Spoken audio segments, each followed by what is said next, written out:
A Tale of Two Cities by Charles Dickens. Book the Third, The Track of a Storm. Chapter 3, The Shadow. One of the first considerations which arose in the business mind of Mr. Lorry when business hours came round was this, that he had no right to imperil Tellson's by sheltering the wife of an emigrant prisoner under the bank roof.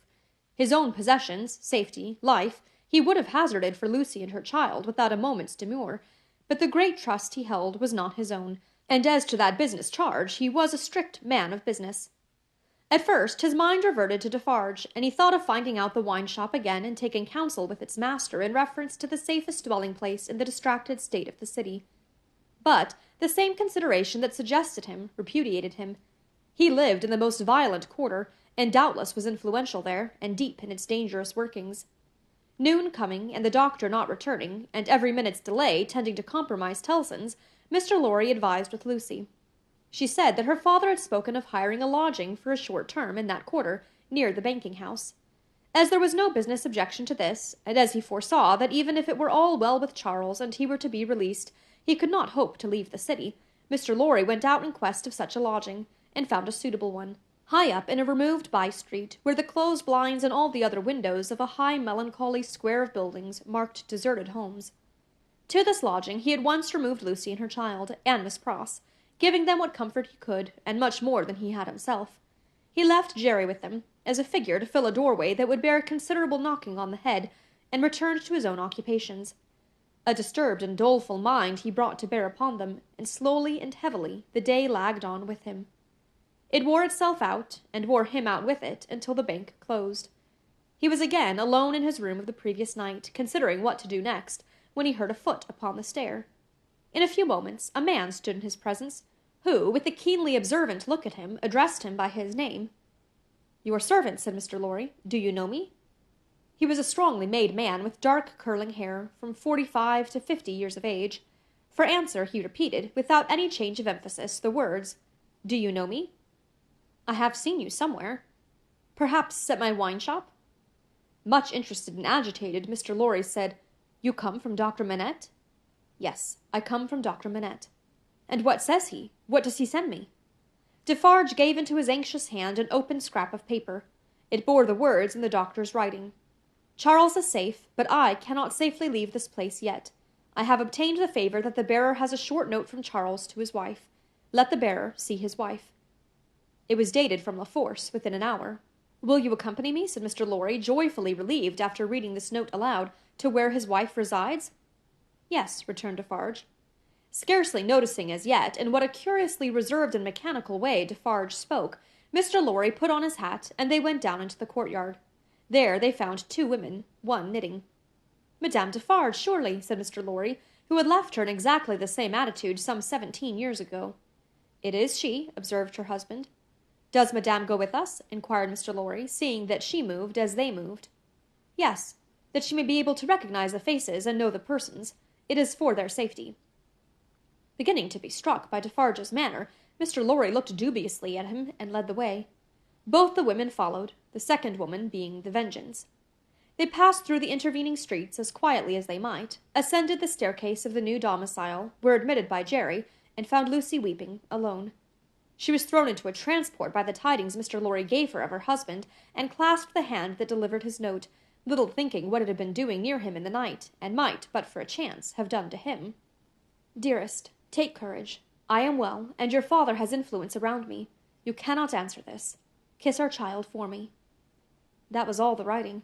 It was so much, however, to her who received it, that she turned from Defarge to his wife, and kissed one of the hands that knitted. It was a passionate, loving, thankful, womanly action, but the hand made no response, dropped cold and heavy, and took to its knitting again. There was something in its touch that gave Lucy a check. She stopped in the act of putting the note in her bosom, and with her hands yet at her neck, looked terrified at Madame Defarge. Madame Defarge met the lifted eyebrows and forehead with a cold, impassive stare. "My dear," said Mr. Lorry, striking in to explain, "there are frequent risings in the streets, and, although it is not likely they will ever trouble you, Madame Defarge wishes to see those whom she has the power to protect at such times, to the end that she may know them, that she may identify them. I believe," said Mr. Lorry, rather halting in his reassuring words, as the stony manner of all the three impressed itself upon him more and more, "I state the case, Citizen Defarge?" Defarge looked gloomily at his wife, and gave no other answer than a gruff sound of acquiescence. "You had better, Lucy," said Mr. Lorry, doing all he could to propitiate, by tone and manner, "have the dear child here, and our good Pross. Our good Pross, Defarge, is an English lady, and knows no French." The lady in question, whose rooted conviction that she was more than a match for any foreigner, was not to be shaken by distress, and danger appeared with folded arms, and observed in English to the Vengeance, whom her eyes first encountered, "Well, I am sure, bold-face! I hope you are pretty well." She also bestowed a British cough on Madame Defarge, but neither of the two took much heed of her. "Is that his child?" said Madame Defarge, stopping in her work for the first time, and pointing her knitting needle at little Lucy as if it were the finger of fate. "Yes, madame," answered Mr. Lorry.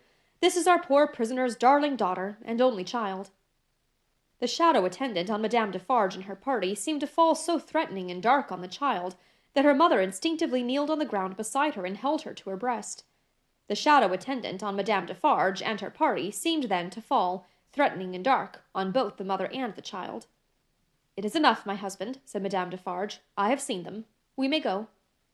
But the suppressed manner had enough of menace in it, not visible and presented, but indistinct and withheld, to alarm Lucy into saying, as she laid her appealing hand on Madame Defarge's dress, "You will be good to my poor husband.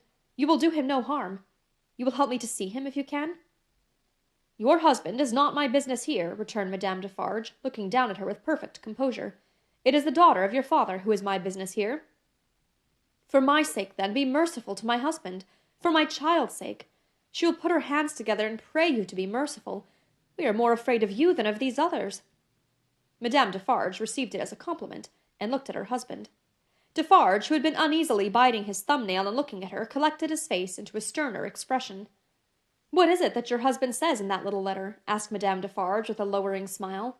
"Influence. He says something touching influence?" "That my father," said Lucy, hurriedly taking the paper from her breast, but with her alarmed eyes on her questioner and not on it, "has much influence around him." "Surely it will release him," said Madame Defarge. "Let it do so." "As a wife and mother," cried Lucy, most earnestly, "I implore you to have pity on me, and not to exercise any power that you possess against my innocent husband, but to use it in his behalf. Oh, sister woman, think of me, as a wife and mother."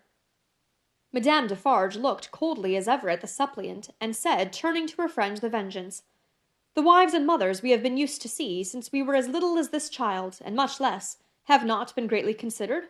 We have known their husbands and fathers laid in prison and kept from them often enough.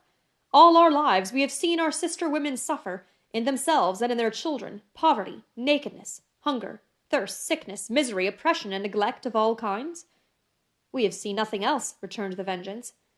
"We have borne this a long time," said Madame Defarge, turning her eyes again upon Lucy. "Judge you. Is it likely that the trouble of one wife and mother would be much to us now?" She resumed her knitting, and went out. The Vengeance followed. Defarge went last, and closed the door. "Courage, my dear Lucy," said Mr. Lorry, as he raised her. "Courage, courage. So far all goes well with us. Much, much better than it has of late gone with many poor souls. Cheer up, and have a thankful heart." "I am not thankless, I hope, but that dreadful woman seems to throw a shadow on me and on all my hopes." "Tut, tut," said Mr. Lorry. "What is this despondency in the brave little breast? A shadow, indeed! No substance in it, Lucy." But the shadow of the manner of these Defarges was dark upon himself for all that, and in his secret mind it troubled him greatly.